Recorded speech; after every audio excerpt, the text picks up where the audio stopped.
নমস্কাৰ অসমবাসী ৰাইজ।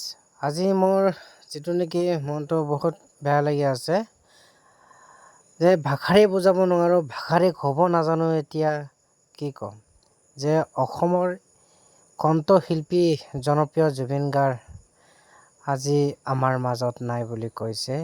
এতিয়া যিটো নেকি নিউজে পেপাৰে তাৰ নামে জুবিন গাৰ্গ ওলাই আছে। কি কৰি মই আচৰিত পাইছোঁ যে কেনেকৈ মৰিলে মানুহজন। তাৰ ওচৰত অকণো কি চিকিউৰিটি নাছিলে নে বাৰু?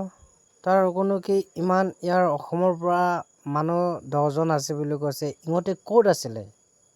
জুবিন গাৰ্গ এনে অসুস্থ বুলি জানেই ইহঁতে ক'ত আছিলে? ইহঁতে কি কৰি আছিলে তাত? কি চাবলৈ গৈছিলে? অন্ততঃ তাকতো বাধা দিব লাগিছিলে ন। জুবিন দা আপুনি যাব নালাগে বুলি ক'বতো লাগিছিলে। যোনজন এই মানুহজনে জুবিন দাক লৈ গৈছিলে, এই মানুহজন কোন আছিলে? কিয় লৈ গৈছিলে? আমাৰ ইয়াত কি ফেষ্টিভেল নহয় নেকি?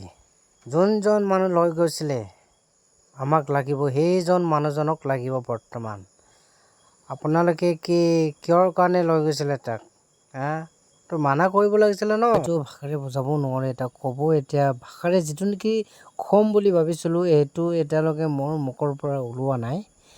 এতিয়া বৰ্তমান যিটো নেকি তাৰ কত বছৰ হ'লেও জুবিনদাৰ লিখীয়া মানুহ ইয়াত যিজন মানুহকেইটা 10জন গৈছিলে, এইজন মানুহকেইটা কি জুবিনদাৰ পইচাৰ কাৰণে গৈছিলে নেকি বাৰু?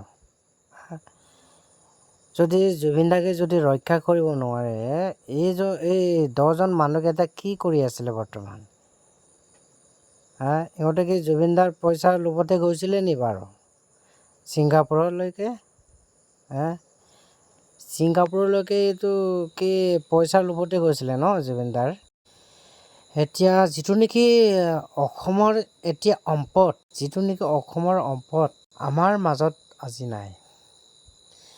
তথাপিতো আমি জুবিন দাক জীয়াই ৰাখিম, আমি জুবিন দাক জীয়াই ৰাখিমেই। মই কৈছোঁ জুবিন দাক আমি জীয়াই ৰাখিম। মোৰো এবাৰ আছিলে যে জুবিনদাৰ লগত একপি ফটো মাৰিম বুলি।